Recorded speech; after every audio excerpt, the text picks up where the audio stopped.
Good morning, grasshoppers. I hope you are all doing well and moving along in your stoichiometry problems.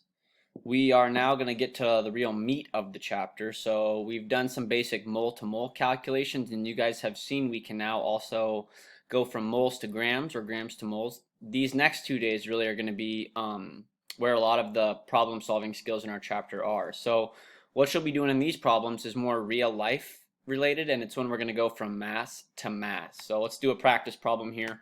If I were you, I'd get out a blank piece of paper and maybe pause the video and try to do it along with me as we go here. So the problem we have is that copper reacts with silver 1 nitrate in a single replacement reaction. So there's our chemical reaction. We're going to have to balance it and do the products.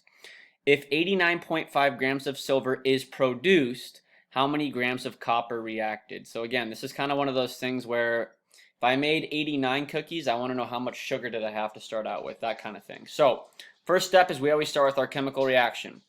We have copper reacting with silver 1 nitrate. We know this is a single replacement reaction because it's a single element in a compound. So I go look on the activity series. I see that copper is higher. So what's going to happen then is that nitrate is going to go with copper. You wouldn't necessarily know. It's going to be copper 2 in this case. Copper 1 is a little more rare, which would leave silver all by itself at the dance. That's kind of the verbiage I've used off and on. So we've set up our reaction. I always like to write what we're given. So we're given that 89.5 grams of silver is made. So I like to go write that underneath over there.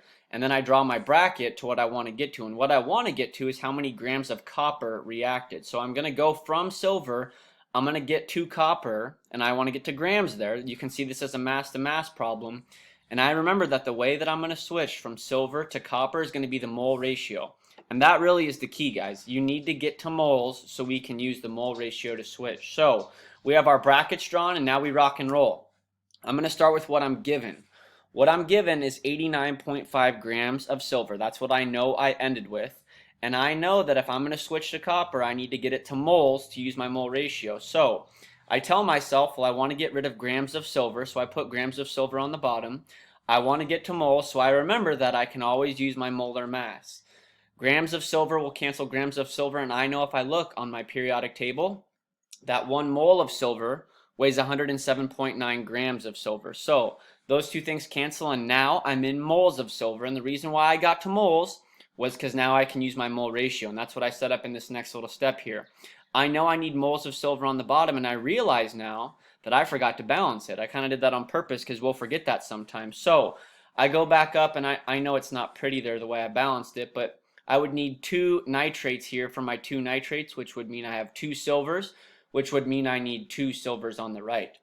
So now if I go plug in my mole ratio, I can see up in the problem that for every 2 moles of silver that I produce, I need 1 mole of copper according to that mole ratio. Moles of silver cancels out moles of silver. So if I stopped right now, this is what your last problem set was, we'd be in moles of copper, but in real life, very rarely do we want to know moles of something. We want to know grams. I want to know how many grams I started with. So in order to get rid of moles of copper, again, if I stopped, I'd be in moles of copper. In order to get rid of moles of copper, I go put that on the bottom. And again, here's my molar mass. Here's my mole ratio step to switch from silver to copper. And now I just go look on the periodic table. And again, these two things are equivalent. 1 mole of copper does weigh 63.55 grams. Grams of silver cancels grams of silver. Moles of silver cancels moles of silver. Moles of copper cancels moles of copper. Now I'm in grams of copper, which is exactly what the question asked me to solve for. We multiply across the top. We divide across the bottom.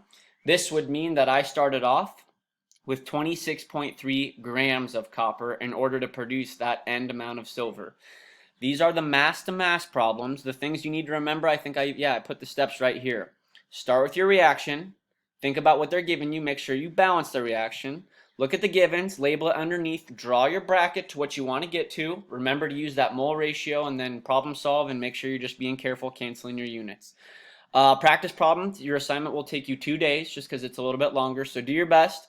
Check the key when you need it, but don't copy it, okay? Be good problem solvers and go get after it.